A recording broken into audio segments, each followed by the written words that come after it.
ગઈકાલે આપણે 22મા પાઠમાં હિમાલયમાં એક સાહસ એમાં શબ્દોના અર્થ અને લેખક પરિચય મેળવ્યો હતો, બરાબર. આજે હવે આગળ જોઈએ તો અમે અમારે પડાવેથી સવારે 4 વાગે નીકળ્યા હતા અને 12 કલાકના સતત ચઢાણને અંતે જોઈએ છીએ તો અમારી સામે એક વિશાળ હિમ સરોવર પડ્યું હતું. હિમાચ્છાદિત શિખરોથી વીંટળાયેલું આ ભવ્ય દેવોના મસ્તક ઉપર મુગટ જેવું લાગતું હતું, પણ હિમ અને ધુમ્મસ ફરતા જતા હતા એટલે આ દ્રશ્ય પણ અમારી નજર આગળથી અદૃશ્ય થઈ ગયું. અમે કેટલીક ઊંચાઈએ હતા એ તો હું જાણતો નથી, પણ હું ધારું છું કે 15,000 કે 16,000 ફૂટની ઊંચાઈ તો જરૂર હોવી જ જોઈએ, કારણ અમરનાથની ગુફાથી અમે બહુ ઊંચે હતા. હવે લગભગ અડધા માઇલનું આ હિમ સરોવર ઓળંગી પેલે પાર આવેલી ગુફાએ પહોંચવાનું હતું. અમને લાગ્યું કે હવે ચડવાનું પૂરું થયું છે, એટલે મોટી મુશ્કેલીઓ તો ઓળંગી ચૂક્યા, એટલે સાવ થાક્યા હતા છતાં પણ પ્રસન્ન ચિત્તે આ નવી મઝલ શરૂ કરી. લેખકે કઈ મઝલ શરૂ કરી ભાઈ?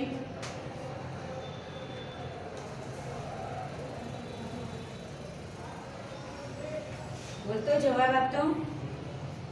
કેટલા આવે પાઠ? નહીં ખબર? લગભગ કેટલી ઊંચાઈ પર લેખક હતા?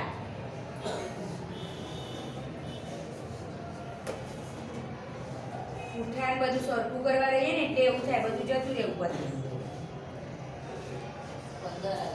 15,000 કે 16,000 ફૂટની ઊંચાઈએ હતા. અને હવે એમને એમ હતું કે જે થોડું ઘણું ચઢાણ બાકી છે એ અમે આસાનીથી પાર કરી લઈશું. રસ્તામાં અનેક જગ્યાએ હિમ નદીઓમાં મોટી ખોભણો આવતી હતી અને અનેક ઠેકાણે તાજું હિમ પડવાને લીધે આવી ખોભણો દેખાતી ન હતી. તાજું હિમ પડ્યું એટલે બરફ પડ્યો હતો, એના કારણે એ જે ખીણ જેવું ગુફાઓ હતી એ દેખાતી હતી નહીં. અજાણતા પગ મુકાયો તો ગળડ ગપ ગયા, અને સાચે જ તેમ થઈ. અજાણતા આપણને બરફ છે એવું માનીને પગ મૂકીએ, પણ બરફના નીચે ખાડો છે એવી ખબર ના પડે તો ગયા, અને એવું જ બન્યું. આ તાજા પડેલા હિમથી હું છેતરાયો અને મારું આવી બન્યું. મેં પગ મૂક્યો કે તરત જ બરફ ધસી પડ્યો ને હું એક ભયાનક અને પહોળી ખોભણમાં લપસ્યો.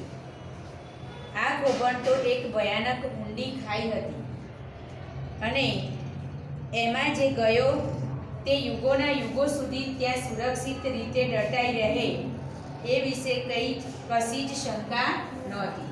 બરફ ફસી ગયો ને સીધો જે ખાડો હતો ખીણ એમાં પગ લપસ્યો. પણ અહીંયા લેખક બચી જશે. શેના કારણે? દોરડાથી બધા એકબીજાની સાથે સંકળાયેલા હતા.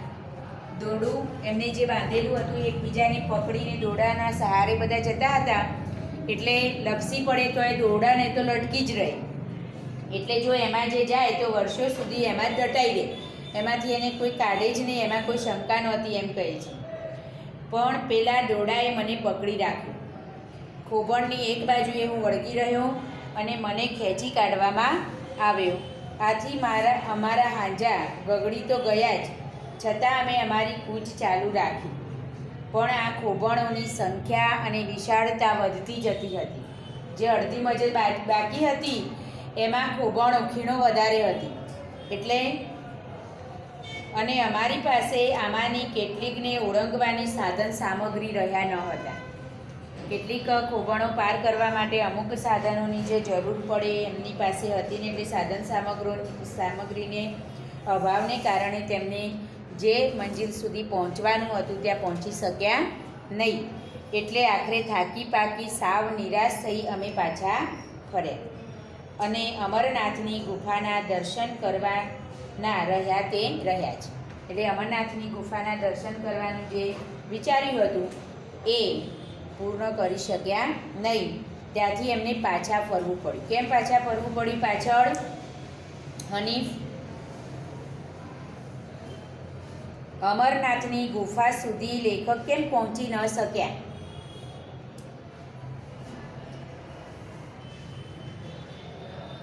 છેલ્લે આપણે પેરેગ્રાફમાં જોયું કેમ ના પહોંચી શકે. વીણા, સોરી ભાવના ને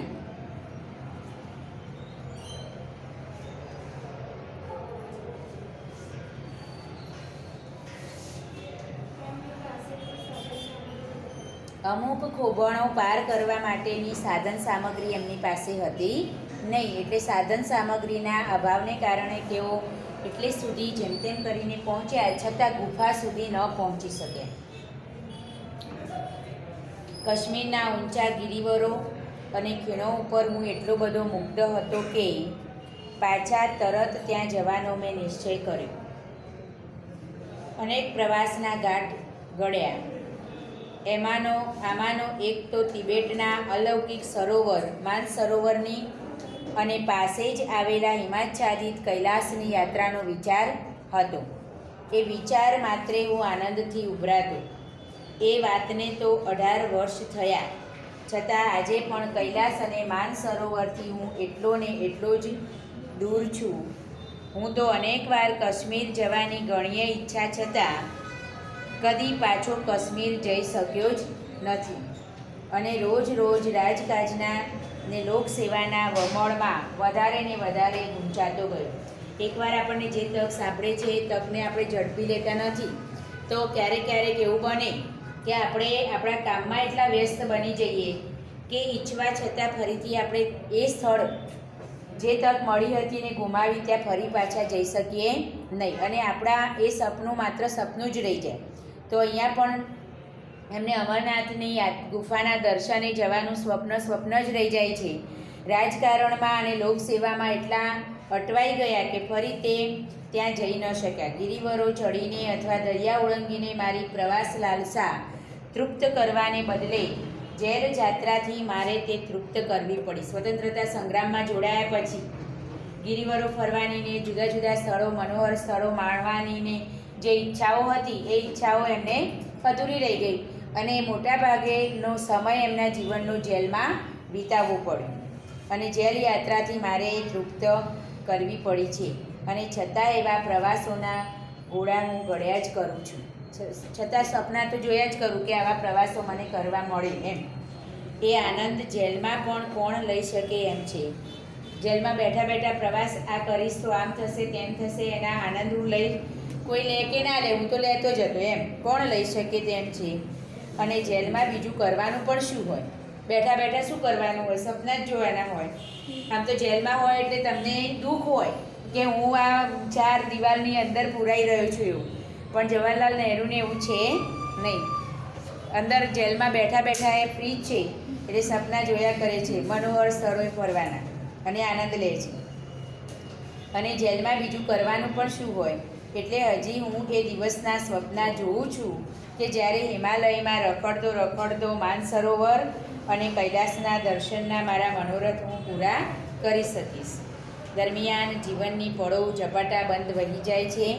યુવા અવસ્થામાંથી આધેડ અવસ્થામાં પ્રવેશ થાય છે અને એ પછી વધારે બુરી અવસ્થા આવી રહેશે. એટલે ઘણીક વાર મને થાય છે કે કૈલાસ અને માનસરોવર જોવા પહેલાં તો હું વૃદ્ધાવસ્થાથી સાવ અપંગ થઈ ગયો હોઈશ, કારણ કે યુવા અવસ્થામાંથી ધીમે ધીમે આધેડ અવસ્થા સુધી તો પહોંચી જ ગયું છું. એટલે હવે વૃદ્ધાવસ્થામાં જતાં મને બહુ વાર લાગવાની નથી ને. વૃદ્ધાવસ્થામાં સ્વાભાવિક છે કે આપણા શારીરિક રીતે આપણે નબળા પડીએ એટલે કોઈ જગ્યાએ જવાનું હોય તો પણ આપણે ત્યાં જઈ શકીએ નહીં. ઘણી બધી તકલીફો શરીરમાં આવી જાય અને આપણે શારીરિક રીતે નબળા પડી જઈએ એટલે ઘણા બધા સપના આપણે પૂરા ન કરી શકીએ. એટલે જેને ફરવું હરવું હોય, પ્રવાસ કરવા હોય, ઊંચા ગઢ ચડવા હોય એ યુવાનીમાં ચડી લે. પછી પાછળથી શું ખબર પગને ક્યાં ઢીંચણમાં દુખાવો ચાલુ થઈ ગયો કે કમરનો દુખાવો ચાલુ થઈ ગયો કે બધું નવી નવી તકલીફો આવે અને પછી આપણા સપના શું થાય? અધૂરા રહી જાય. એટલે કામની સાથે સાથે આપણા સપના ફરવા હરવાના પણ પૂરા કરી લેવા, નહીં તો પછી જવાહરલાલ નહેરુ જેવું થાય. માનસરોવર ખાલી જેલમાં બેઠા બેઠા સપના જ જોવાના થાય તો આપણે કોઈ ઓરડામાં બેઠા બેઠા પલંગમાં કે ખાટલામાં. હજી એ મનની મહી રમી રહેલ એ પર્વતો દિશે બહુ ડરામણા રુધિર રંગ સંધ્યા તણે તથાપિ દિલમાં વસ્યો ચીર અદમ્ય ઉત્સાહ કો. ચીર અદમ્ય, ચીર રસોઈવાળું ચીર એટલે લાંબા સમય સુધી થાય અને ચીર એટલે વસ્ત્ર. લાંબા સમય સુધી ચિરંજીવી લખેલું હોય છે કંકોત્રીમાં એટલે લાંબા આયુષ્ય ધરાવનાર એમ. અને ચીર એટલે વસ્ત્ર. તથાપિ દિલમાં વસ્યો ચીર અદમ્ય ઉત્સાહ કો. છતાંય દિલમાં લાંબા સમય સુધી ટકી રહેનારો ઉત્સાહ અદમ્ય છે. સદૈવ તલસી રહ્યો ગિરિમો તણી શાંતિને. અને ગિરિવરમાં જઈને જે શાંતિ અનુભવી શકાય એવી શાંતિને હું હંમેશા એવી શાંતિ માટે હું તળસતો રહ્યો. એમ કહીને એમને પોતાનું સ્વપ્ન પૂરું ન કરી શક્યા. તેમને અમરનાથની યાત્રાએ કૈલાસ પર્વતે ચડવાની જે સ્વપ્ન સેવ્યું હતું એ મનોરથ સ્થળોએ જવાનું સ્વપ્ન પૂરું ન કરી શક્યા. એનો એક બાજુ અફસોસ છે. જીવનભર તેઓ એ શાંતિને અને મનોહર દ્રશ્યોને અને એ રમણીય પળને ઝંખતા રહ્યા. આમ એમના જીવનનો એક પ્રવાસ વખતે થયેલા અનુભવનું વર્ણન અહીંયા કર્યું છે કે હિમાલયમાં એક સાહસ, બહુ કપરું કામ હતું હિમાલય પર ચડીને અમરનાથની ગુફા સુધી પહોંચવું. છતાં સાહસપૂર્વક તેઓ આગળ વધ્યા હતા. છેક સુધી પહોંચ્યા, લપસી પડ્યા તોય ચાલવાનું ચાલુ રાખ્યું. પણ પછી અમુક ખોભણો એવી ભયંકર હતી કે અમુક સાધનો વગર એ સર કરી શકાય એમ નહોતું ને જે એમની પાસે સાધન સામગ્રી નહોતી એટલે એમને ત્યાંથી નિરાશ થઈને પાછા ફરવું પડ્યું. પણ પોતે શારીરિક રીતે કે માનસિક રીતે ભાંગી પડીને ત્યાંથી પાછા ફર્યા નથી. બરાબર, સાધનોના અભાવે તેઓ પાછા ફરે. રૂઢિપ્રયોગ શબ્દ સમૂહ કાલે લખાઈ ગયું બધું કે બાકી હતું? હવે સાંકડી અને નિર્જન ખીણોમાં ફરવાનો લેખકનો કાયમી અનુભવ હતો, ઓછો અનુભવ હતો, છેલ્લો અનુભવ હતો કે પ્રથમ અનુભવ હતો? પ્રથમ અનુભવ હતો. હિમ નદી ઓળંગવાના સાધનોના અભાવને કારણે રોકાઈ ગયા, પાછા ફર્યા, આગળ વધ્યા કે સફર થયા? પાછા ફર્યા. પ્રવાસમાં લેખકની કયા સ્થળે જવાની ઈચ્છા હતી? અમરનાથની ગુફાઓના દર્શન કરવાની. પ્રવાસમાં લેખકની સાથે કોણ કોણ હતું? પ્રવાસમાં લેખકની સાથે કોણ કોણ હતું?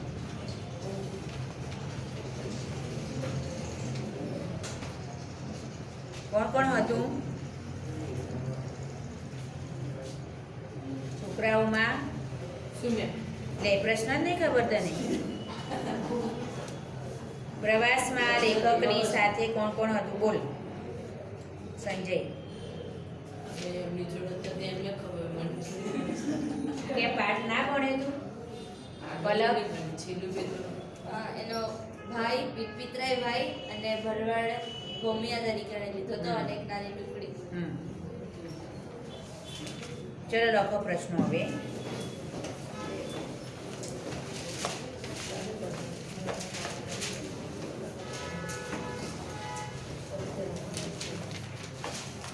પહાડોના શિખરો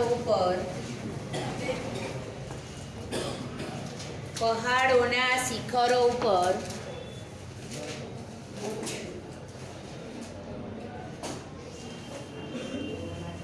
શું ચળકી રહ્યું હતું?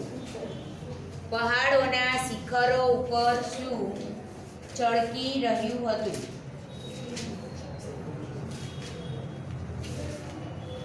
પહાડોના શિખરો ઉપર શું ચળકી રહ્યું હતું? તો હિમનો મુકુટ ચળકી રહ્યો હતો.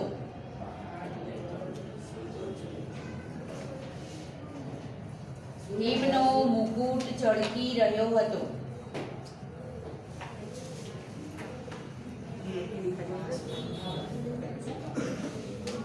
પ્રશ્ન: લેખક એક સ્થાનથી બીજા સ્થાન વચ્ચેના એક સ્થાનથી બીજા સ્થાન વચ્ચેના અંતર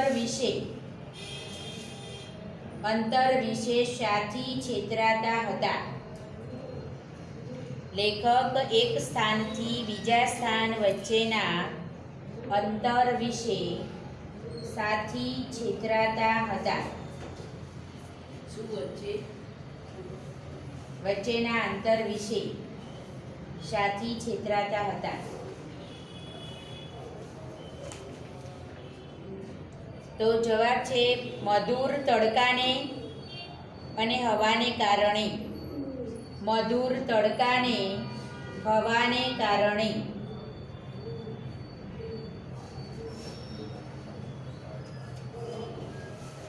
એક સ્થાનથી બીજા સ્થાન વચ્ચેના અંતરથી છેતરાતા હતા. માતાયાન પ્રશ્ન, માતાયાન કયા ઘાટ ઉપર આવેલું હતું? માતાયાન કયા ઘાટ ઉપર આવેલું હતું? તો જોજીલા ઘાટ ઉપર.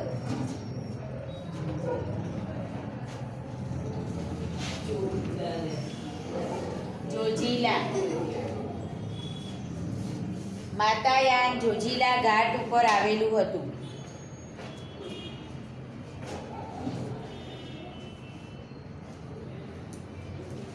પ્રશ્ન, સૌ દોરડાની સાંકળેથી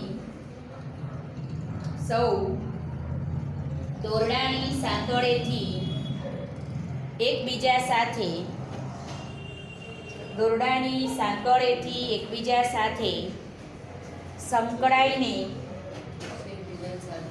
સંકળાઈને શું ઓળંગતા હતા? સંકળાઈને શું ઓળંગતા હતા?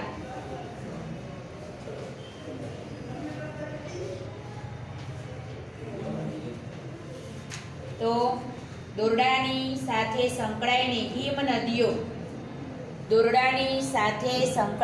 હિમ નદીઓ ઓળંગતા હતા.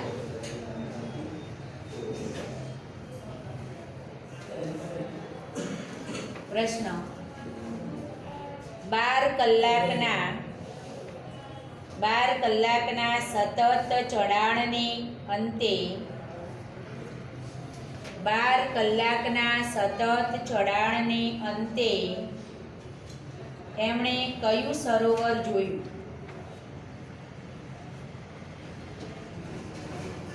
બાર કલાકના સતત ચઢાણને અંતે એમણે કયું સરોવર જોયું? તો હિમ સરોવર. હિમ સરોવર જોયું. પ્રવાસમાં લેખકની સાથે કોણ કોણ હતું? પ્રવાસમાં લેખકની સાથે કોણ કોણ હતું? તો તેમની સાથે પિતરાઈભાઈ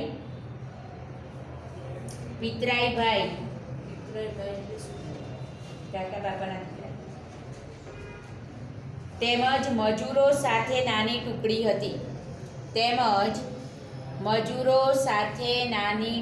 હતી.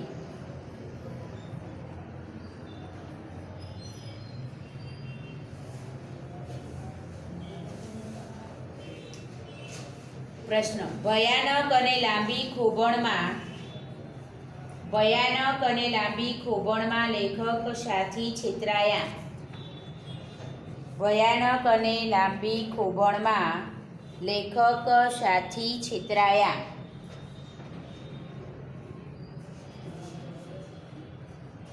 તો જવાબ શું આવશે? તાજું હિમ પડવાને કારણે. તાજું હિમ પડવાને કારણે લેખક છેતરાયા. તાજું હિમ પડવાને કારણે લેખક છેતરાયા.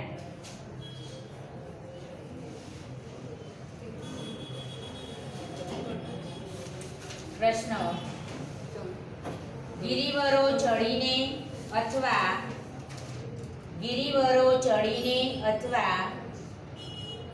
દરિયા ઓળંગીને પ્રવાસ લાલસા તૃપ્ત કરવાને બદલે લેખકને એ શાથી તૃપ્ત કરવી પડી છે. પ્રવાસ લાલસા તૃપ્ત કરવાને બદલે લેખકને એ શાથી તૃપ્ત કરવી પડી છે. શાથી તૃપ્ત કરવી પડી છે. તો જવાબ આવશે જેર યાત્રાથી પ્રવાસ લાલસા તૃપ્ત કરવી પડી છે. પ્રશ્ન અમરનાથ જતા મજૂરોને શી તકલીફ પડવા લાગી?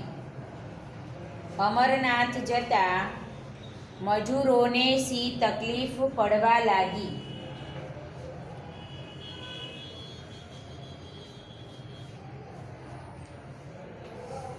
તો મજૂરોને શ્વાસ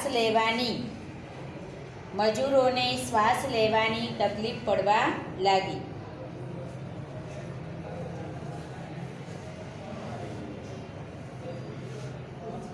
પ્રશ્ન કઈ ગુફાના દર્શન કરવાની લેખકની ઈચ્છા હતી? કઈ ગુફાના દર્શન કરવાની લેખકની ઈચ્છા હતી?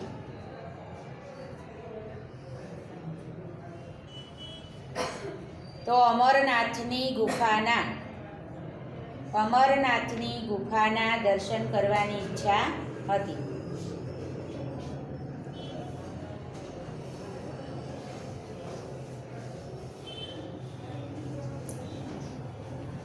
હિમાલયમાં એક સાહસ કૃતિનો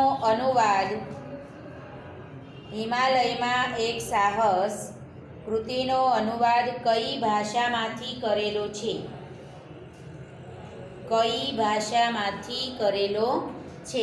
એટલે હિમાલયમાં એક પ્રવાસ પુસ્તક કઈ ભાષામાં લખાયું હતું? તો અંગ્રેજી ભાષા આવશે. અંગ્રેજી ભાષામાંથી અનુવાદ કરેલો છે.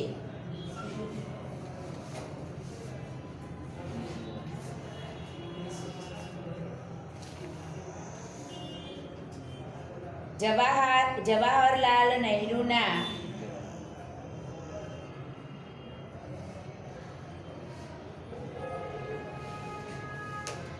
કયા પુસ્તકના ગુજરાતી અનુવાદમાંથી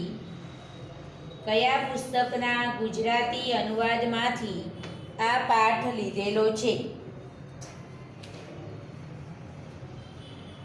કયા પુસ્તકના ગુજરાતી અનુવાદમાંથી આ પાઠ લીધેલો છે? તો મારી જીવનકથા પુસ્તકના ગુજરાતી અનુવાદમાંથી આ પાઠ લીધેલો છે.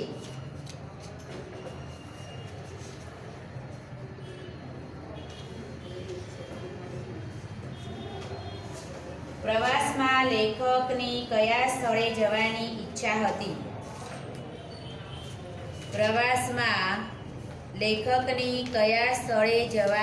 ઈચ્છા હતી?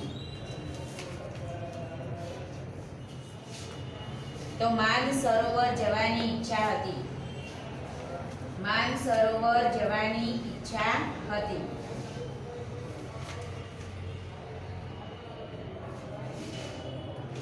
આ કૃતિના લેખક અને અનુવાદકનું નામ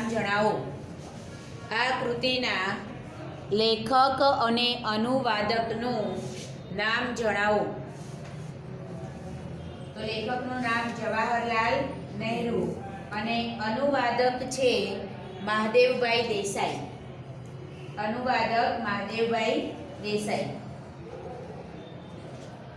જે બી પ્રશ્નો મેં લખાયા છે એ અને આગળના પાઠના બધા પ્રશ્નો તૈયાર કરવાના છે. બરોબર?